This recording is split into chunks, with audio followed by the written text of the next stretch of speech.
Noodles তো আমরা সবাই খাই। নুডলসটা আমাদের কম বেশি সবারই পছন্দের, আর সেটা যদি পাকোড়া বানিয়ে খাওয়া যায় তাহলে তো পাকোড়া প্রেমীরা ভীষণ খুশি হবে। সুপ্রিয় দর্শক, আসসালামু আলাইকুম। সবাই কেমন আছেন? আশা করি সবাই অনেক ভালো আছেন। আমি আপনাদের দোয়া আলহামদুলিল্লাহ ভালো আছি।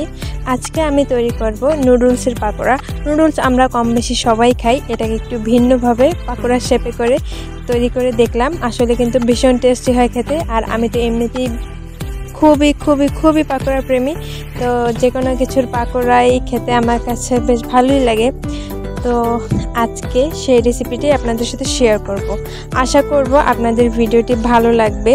তো পুরো ভিডিওটি দেখতে থাকুন, কারণ আপনাদের ভালো লাগলেই আমার সার্থকতা। তো চলুন শুরু করা যাক। প্রথমে আমি চুলাটা অন করে নিব, মানে নুডলসটা সিদ্ধ করার জন্য।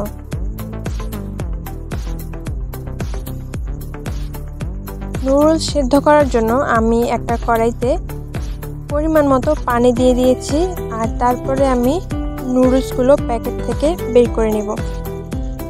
আমার পানিটা ফুটতে শুরু করেছে। এবারে আমি এই পানিতে নুডলসগুলো দিয়ে দিব সিদ্ধ করার জন্য। আমি এটাকে 2 মিনিটের মতো সিদ্ধ করে নিব।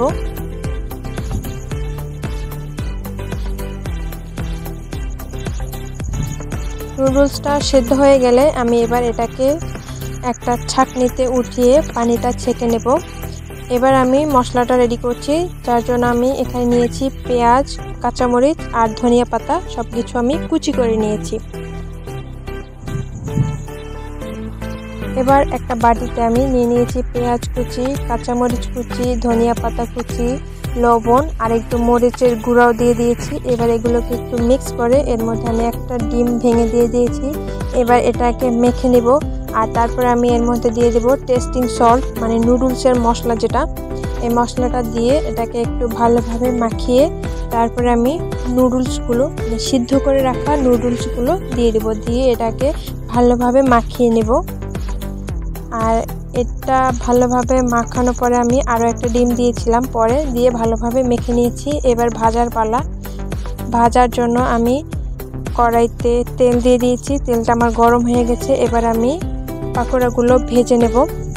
আমি পাকোড়া শেপে দিয়ে দিচ্ছি কড়াইতে। এবার এগুলোকে আমি উল্টে পাল্টে ভেজে নেব। আমার ফোনে অনেকগুলো রান্নার ভিডিও করা আছে, আসলে এডিট করা হয় না, সেজন্য আপলোড করা হয় না। তো আমি সবগুলো নুডলস এভাবে ভেজে নিয়েছি। তো এই তো রেডি হয়ে গেল আমার নুডলসের পাকোড়া। আপনারা বাসায় ট্রাই করে দেখতে পারেন। আমি এটার স্বাদ সম্পর্কে আর কিছুই বলবো না, এটা তো আমার কাছে জাস্ট ওয়াও লাগছে। আসলে নিজের রান্না নিজে ভালো বললে তো আর হয় না। আপনারাও এই রেসিপি ফলো করে বানাতে পারেন। আশা করব আপনাদের ভালো লাগবে। তো পুরো ভিডিওটি দেখার জন্য আপনাদের সবাইকে অসংখ্য ধন্যবাদ। দেখা হবে পরবর্তী কোনো ভিডিওতে, সে পর্যন্ত সাথেই থাকুন। আর ভিডিওটি ভালো লাগলে ভিডিওটিতে লাইক করুন, আর চ্যানেলটি সাবস্ক্রাইব করার অনুরোধ রইল। সবাই ভালো থাকুন, সুস্থ থাকুন। আল্লাহ হাফেজ, আসসালামু আলাইকুম। আর আমি এই রেসিপিটা বানিয়ে আমি কিন্তু বাসায় অনেক প্রশংসা পেয়েছি। আমার ছোট বোনরা, ভাই, আম্মু সবাই খুবই পছন্দ করছে। আপনারাও এরকম বাসায় বানিয়ে সবাইকে চমকিয়ে দিতে পারেন।